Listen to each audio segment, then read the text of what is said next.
এই প্রদর্শনীর মাধ্যমে স্বর্ণালঙ্কারটি প্রায় ২০ বছর পর আবার জাতীয় জাদুঘরে ফিরে এল। কুংফু চলচ্চিত্রের কিংবদন্তি জ্যাকি চ্যানের নেতৃত্বাধীন এই স্টান্ট দলকে বিশ্বের অন্যতম সেরা হিসেবে বিবেচনা করা হয়। প্রযুক্তি আর কল্পনার মেলবন্ধনে যেন নতুন এক দিগন্তের সূচনা হয়েছে চীনের অ্যানিমেশন শিল্পে। অনুষ্ঠানের পরিবেশনায় অ্যাক্রোবেটিক্সের প্রায় সব ধরনের শৈলী অন্তর্ভুক্ত ছিল।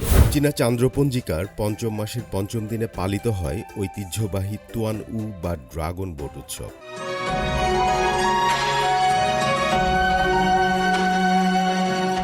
হাজার বছরের প্রাচীন ইতিহাস, ঐতিহ্য আর এক বৈচিত্র্যময় সংস্কৃতি, এর সঙ্গে মিলেমিশে গেছে আধুনিকতা, প্রযুক্তির উৎকর্ষতার কথা সে তো বলাই বাহুল্য। আর এত কিছুকে ধারণ করে আছে এক অপরূপ নৈসর্গ। প্রিয় দর্শক, বলছি চীনের কথা। দ্য গ্রেট ওয়াল শো নিয়ে আপনাদের সামনে হাজির হয়েছি আমি সাকিব সিকান্দার। জানব চীনের সংস্কৃতির নানা খবর।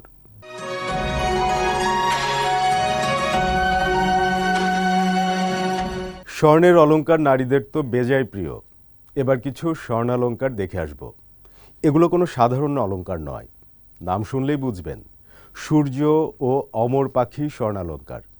খ্রিস্টপূর্ব ১৬০০ থেকে ২৫৬ অব্দে এই অনবদ্য শিল্পকর্মগুলো তৈরি করা হয়। রীতিমতো প্রত্নতাত্ত্বিক নিদর্শন। চলুন দেখে আসি স্ক্রিনে।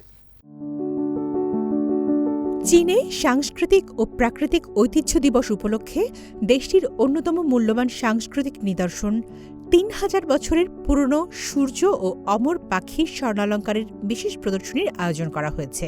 দক্ষিণ পশ্চিম চীনের সিচুয়ান প্রদেশের রাজধানী ছেংতুর চিনশা সাইট জাদুঘর থেকে আনা এই স্বর্ণালঙ্কারটির twin stars illuminating the world, Sanxingdui ও চিনশার প্রাচীন সুসভ্যতা শীর্ষক প্রদর্শনীর অংশ হিসেবে রাজস্বিক উপস্থিতির দেখা মেলে।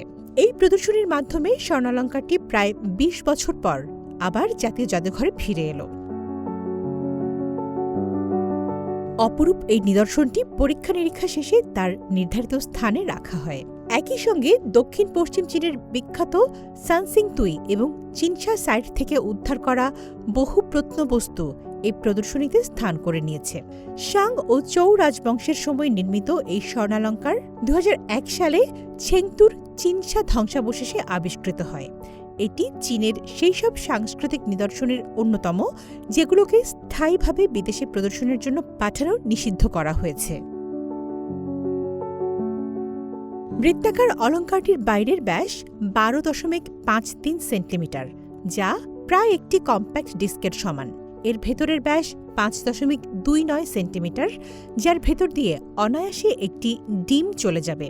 পুরুত্ব মাত্র ১ মিলিমিটারের ৫ ভাগের ১ ভাগ এবং এতে স্বর্ণের বিশুদ্ধতা ৯৪.২%। বিশেষজ্ঞদের মতে এটি প্রাচীন সুসভ্যতার স্বর্ণ কারুশিল্পের অন্যতম শ্রেষ্ঠ নিদর্শন। একই সঙ্গে এটি সূর্যের অতি প্রাচীন সুজনগণের শ্রদ্ধা ও উপাসনারও প্রতিফলন ঘটায়। অলঙ্কারটির নকশা ২ স্তরে বিভক্ত। ভেতরের বৃত্তে ঘড়ির কাঁটার দিকে আবর্তিত ১২টি সমদূরত্বে অবস্থিত বাঁকানো সূর্যরশ্মি রয়েছে। এগুলোকে ঘিরে রয়েছে একই নকশার ৪টি উড়ন্ত পাখি, যেগুলো মাথা থেকে লেজ পর্যন্ত পরস্পরের সঙ্গে যুক্ত এবং ঘড়ির কাঁটার বিপরীত দিকে বিন্যস্ত। ২০০৫ সালের অগাস্টে এই ঐতিহাসিক নকশাটিকে আনুষ্ঠানিকভাবে চীনের সাংস্কৃতিক ঐতিহ্যের প্রতীক হিসেবে স্বীকৃতি দেওয়া হয়। বর্তমানে এটি শুধু প্রাচীন সুসভ্যতার শিল্প ঐতিহ্যেরই অংশ নয়, বরং চীনের সমৃদ্ধ সাংস্কৃতিক উত্তরাধিকারেরও একটি গুরুত্বপূর্ণ প্রতীক হিসেবে বিবেচিত হচ্ছে। এক ঝাঁক কিশোর কিশোরী, তরুণ তরুণী, তাদের সামনে এসে যিনি দাঁড়ালেন, কথা বললেন, তিনি আর কেউ নন, খোদ জ্যাকি চ্যান। তাদের অভিভাবকরাও মনোযোগ দিলেন তার বক্তব্যে। এটা মূলত একটা প্রশিক্ষণ কেন্দ্র। বেইজিংয়ের এখানটাতে অ্যাকশন সিনেমার দুর্ধর্ষ সব স্টান্টদের গড়ে তোলা হয়। ৫ দিনের সংস্কৃতি বিনিময় অনুষ্ঠিত হয়ে গেল সেখানে। গুরুর দীক্ষা নিতে ছুটে আসেন শিষ্যরা। দারুণ এক সময় কাটে তাদের। বিশ্বের বিভিন্ন দেশ থেকে আসা তরুণ অ্যাকশন চলচ্চিত্র প্রেমীরা সম্প্রতি বেইজিংয়ে ৫ দিনের একটি সাংস্কৃতিক বিনিময় কর্মসূচি সম্পন্ন করেছেন। আর এই কাজের জায়গা হিসেবে তারা বেছে নিয়েছিলেন জ্যাকি চ্যান স্টান্ট টিম প্রশিক্ষণ ঘাঁটিকে। এ সময় তারা চলচ্চিত্র জগতের অন্যতম খ্যাতনামা স্টান্ট দলের তত্ত্বাবধানে মার্শাল আর্ট ও অ্যাকশন চলচ্চিত্র নির্মাণের অভিজ্ঞতা অর্জন করেন। কুংফু চলচ্চিত্রের কিংবদন্তি জ্যাকি চ্যানের নেতৃত্বাধীন এই স্টান্ট দলকে বিশ্বের অন্যতম সেরা হিসেবে বিবেচনা করা হয়। দলটি চলচ্চিত্র শিল্পের জন্য প্রজন্মের পর প্রজন্ম অসংখ্য দক্ষ অ্যাকশন অভিনেতাকে প্রশিক্ষণ দিয়েছে ও গড়ে তুলেছে। ওষুধের সবচেয়ে গুরুত্বপূর্ণ বিষয় হলো সংস্কৃতি, শৃঙ্খলা ও সম্মান শেখা। এই তিনটি শব্দ সবসময় মনে রাখবে এবং সারা জীবনের জন্য সঙ্গে রাখবে। জ্যাকি চ্যান স্টান্ট টিমের প্রশিক্ষকেরা অংশগ্রহণকারীদের জন্য বিশেষভাবে উপযোগী করে একাধিক প্রশিক্ষণ কোর্স তৈরি করেন। সন্তানদের সঙ্গে আসা অনেক অভিভাবক তাদের কঠোর অনুশীলন ও আত্মবিশ্বাসের বিকাশ প্রত্যক্ষ করেন এবং কর্মসূচির সাংস্কৃতিক গভীরতা ও ব্যবহারিক অভিজ্ঞতার প্রশংসা করেন।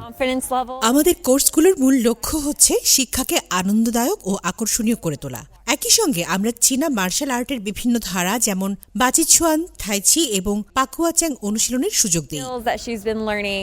এই বিনিময় কর্মসূচির লক্ষ্য নিয়ে কথা বলেন কর্মসূচির প্রধান প্রশিক্ষক হান কোয়ানহুয়া।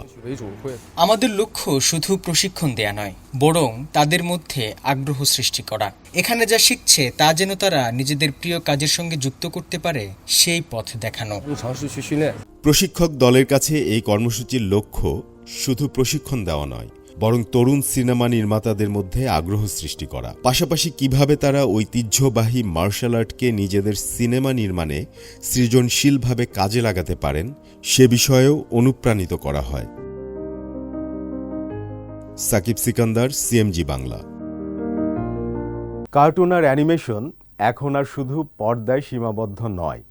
কৃত্রিম বুদ্ধিমত্তা, ভার্চুয়াল রিয়েলিটি আর ইন্টারঅ্যাক্টিভ প্রযুক্তির ছোঁয়ায় প্রিয় চরিত্রগুলো যেন জীবন্ত হয়ে উঠেছে।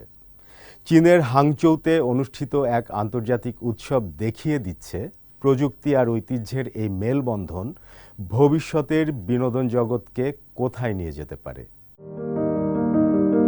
প্রযুক্তি আর কল্পনার মেলবন্ধনে যেন নতুন এক দিগন্তের সূচনা হয়েছে চীনের অ্যানিমেশন শিল্পে। পূর্ব চীনের জেচিয়াং প্রদেশের রাজধানী হাংচৌতে অনুষ্ঠিত 22তম China International Cartoon and Animation Festival তুলে ধরছে কৃত্রিম বুদ্ধিমত্তা কিভাবে অ্যানিমেশন শিল্পকে বদলে দিচ্ছে।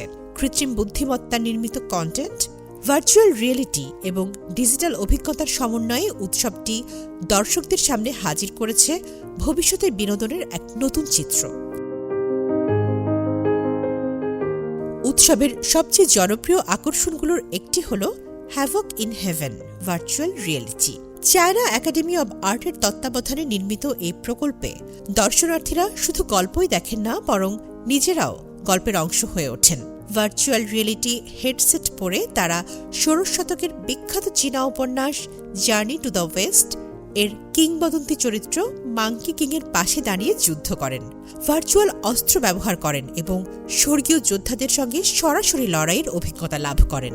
ভালো লাগার কথা বলেন তরুণ দর্শনার্থী লি। এটি ভার্চুয়াল রিয়েলিটি প্রযুক্তিকে হ্যাভক ইন হেভেনের মতো একটি ক্লাসিক গল্পের সঙ্গে যুক্ত করেছে, যা সবাই জানে এবং ভালোবাসে। এটি আমাদের মতো তরুণদের সত্যি আকর্ষণ করে। চায়না মিডিয়া গ্রুপের প্রদর্শনী এলাকায় শিশুদের জন্য রাখা হয়েছে কৃত্রিম বুদ্ধিমত্তা নির্ভর বিশেষ ব্যবস্থা। এখানে ছবি থেকে ভিডিও তৈরি, তাৎক্ষণিক ডিজিটাল অবতার উপস্থাপনা এবং বুদ্ধিমান চরিত্রের সঙ্গে কথোপকথনের সুযোগ রয়েছে।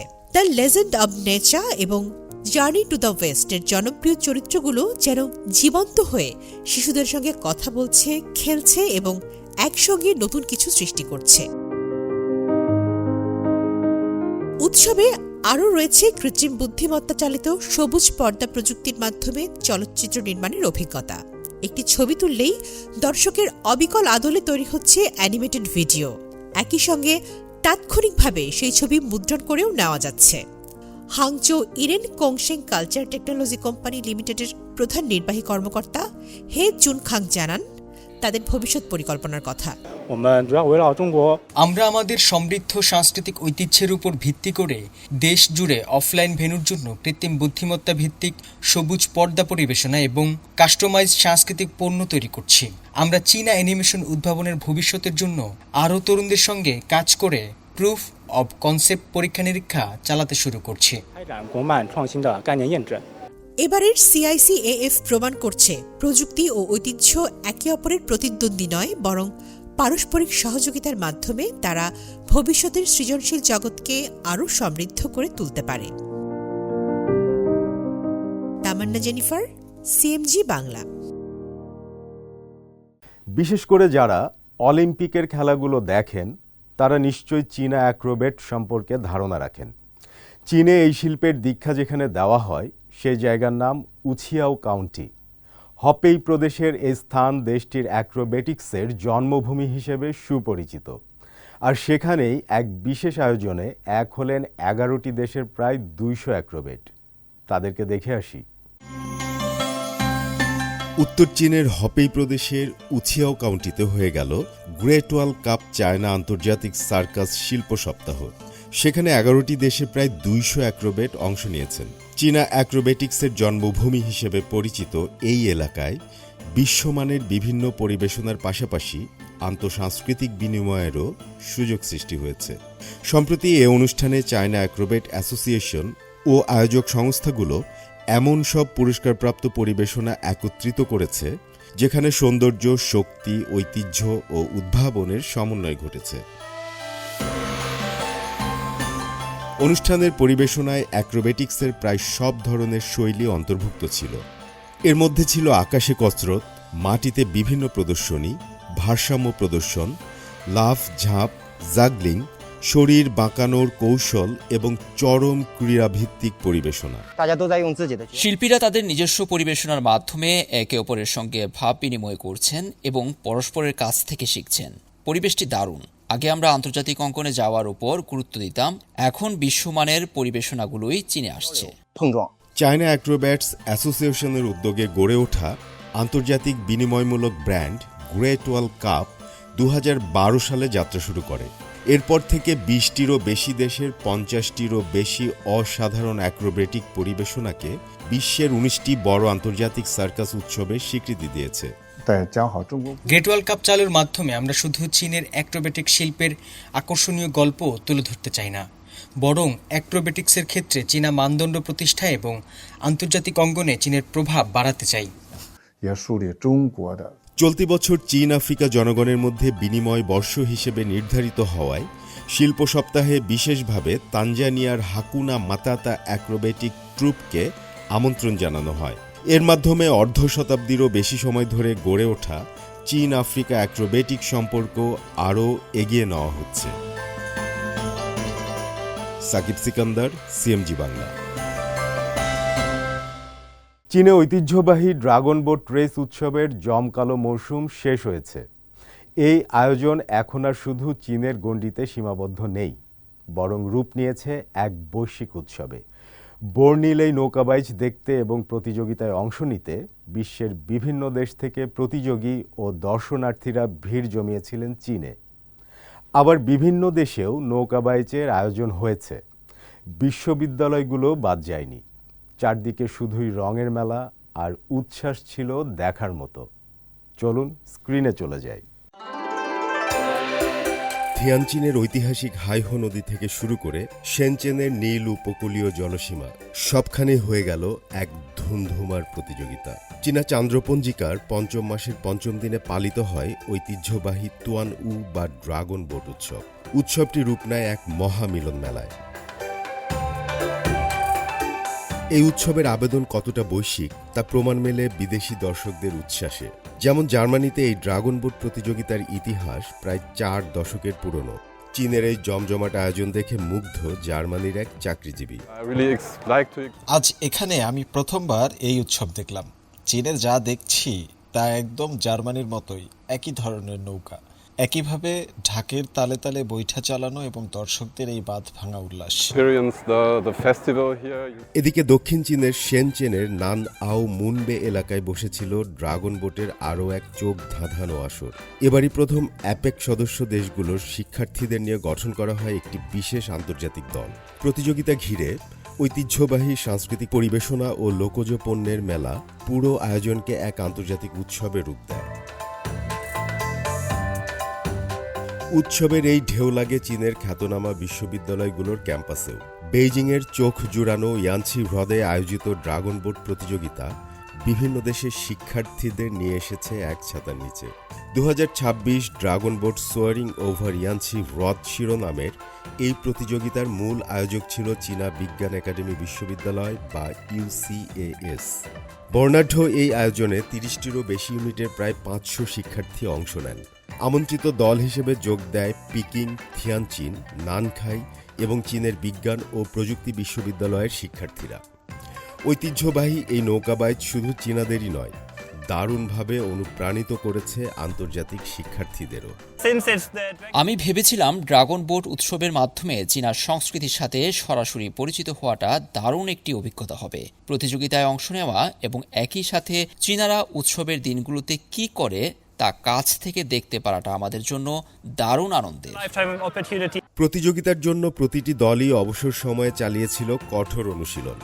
তীব্র প্রতিদ্বন্দ্বিতাপূর্ণ এ লড়াইয়ে বিশ্ববিদ্যালয় পর্যায়ের মূল প্রতিযোগিতায় চ্যাম্পিয়ন হয় ইউসিএএস এর রিসোর্সেস অ্যান্ড এনভায়রনমেন্ট কলেজ। আর আমন্ত্রিত বিশ্ববিদ্যালয়গুলোর মধ্যে পুরুষ ও মিশ্র উভয় বিভাগেই শ্রেষ্ঠত্ব অর্জন করে নানখাই বিশ্ববিদ্যালয়। 2024 সালে শুরু হওয়া ইয়ানছি হ্রদের এই আয়োজন এখন শুধু খেলাই নয়, রূপ নিয়েছে শিক্ষা ও সাংস্কৃতিক বিনিময়ের এক বড় ক্যাম্পাস উৎসবে।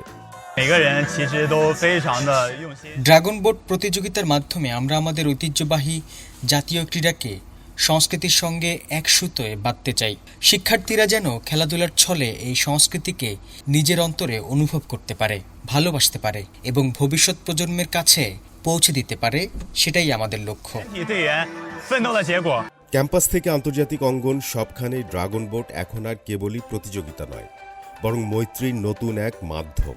তীব্র গতির এই রোমাঞ্চের পাশাপাশি ঐতিহ্যবাহী চংজি বা আঠালো চালের বিশেষ পিঠা খাওয়ার মধ্যে দিয়ে বিশ্ববাসী আরও একবার অবলোকন করল চীনের হাজার বছরের সমৃদ্ধ সংস্কৃতিকে। একইভাবে চীনের বাইরেও ড্রাগন বোট রেস উৎসব মুখর হয়ে ওঠে। গ্রিসে চীনের দূতাবাস ও স্থানীয় চীনা কমিউনিটির যৌথ উদ্যোগে আয়োজিত এই প্রতিযোগিতায় গ্রিক এবং চীনা সদস্যদের সমন্বয়ে মোট 8টি দল অংশ নিয়েছিল। ম্যারাথনের পানিতে নৌকাবাইচের এই উন্মাদনা স্থানীয় গ্রিকদের মাঝেও চীনের ঐতিহ্যবাহী উৎসবের আমেজ ছড়িয়ে দেয়। পেরুর রিকার্ডো পালমা ইউনিভার্সিটির কনফুসিয়াস ইনস্টিটিউট উৎসবটিকে কেন্দ্র করে শিক্ষার্থীদের জন্য এক চমৎকার সাংস্কৃতিক কর্মশালার আয়োজন করেছিল। উৎসবের ঐতিহাসিক তাৎপর্য নিয়ে আয়োজিত এক লেকচারে শিক্ষার্থীরা চীনের দেশপ্রেমিক কবি ছু ইউয়ানের কিংবদন্তি এবং উৎসবের সাংস্কৃতিক গভীরতা সম্পর্কে জানতে পারেন। আমার শিল্পকর্মে আমি ড্রাগন বোট রেস, চংচি এবং ছুইওয়ানের কিংবদন্তিকে তুলে ধরার চেষ্টা করেছি। চীনা ভাষা শেখার পাশাপাশি এই সংস্কৃতির গভীরে প্রবেশ করা এবং তা সরাসরি অনুভব করা আমার জন্য এক অনন্য অভিজ্ঞতা। ব্রাজিলের প্যারা স্টেট ইউনিভার্সিটির কনফুসিয়াস ইনস্টিটিউট এবং প্যারা সায়েন্স সেন্টার ও প্ল্যানেটোরিয়াম এক ভিন্নধর্মী জ্যোতির্বিজ্ঞান বিষয়ক অনুষ্ঠানের আয়োজন করে। এতে চীনের প্রাচীন জ্যোতির্বিজ্ঞানের এক গুরুত্বপূর্ণ প্রতীক অ্যাজুরে ড্রাগনকে তুলে ধরা হয়। এই ড্রাগনটি 7টি আলাদা মণ্ডলীর সমন্বয়ে গঠিত, যা আকাশের বুকে ড্রাগনের অবয়ব ফুটিয়ে তোলে। শতাধিক স্থানীয় স্কুল শিক্ষার্থী এই ইভেন্টের মাধ্যমে প্রাচীন চীনাদের দৃষ্টিতে মহাকাশ পর্যবেক্ষণের ঐতিহ্য ও রীতিনীতি সম্পর্কে সরাসরি অভিজ্ঞতা অর্জনের সুযোগ পায়। বিশ্বের বিভিন্ন প্রান্তে আয়োজিত এই অনুষ্ঠানগুলো প্রমাণ করে যে উৎসব শুধু আনন্দের উপলক্ষ নয়, বরং তা ভিন্ন ভিন্ন দেশের মানুষের মধ্যে সেতু বন্ধনের এক শক্তিশালী মাধ্যম। ড্রাগন বোটের ছন্দ আর জংজির স্বাদে এই উৎসব বিশ্বজুড়ে মানুষের হৃদয়ে চীনের সংস্কৃতির এক নতুন পরিচয় তুলে ধরেছে। সাকিব সিকান্দার, সিএমজি বাংলা। প্রিয় দর্শক, দ্য গ্রেট ওয়াল শো আজ এ পর্যন্তই। আমাদের অনুষ্ঠানটি টেলিভিশনের পাশাপাশি সোশ্যাল মিডিয়ায় দেখতে পারেন। ভিজিট করুন www.facebook.com/cmg বাংলা এবং ইউটিউব চ্যানেল সিএমজি বাংলাতে। পরবর্তী পর্বে দেখা হবে। সবাই ভালো থাকুন, সুস্থ থাকুন।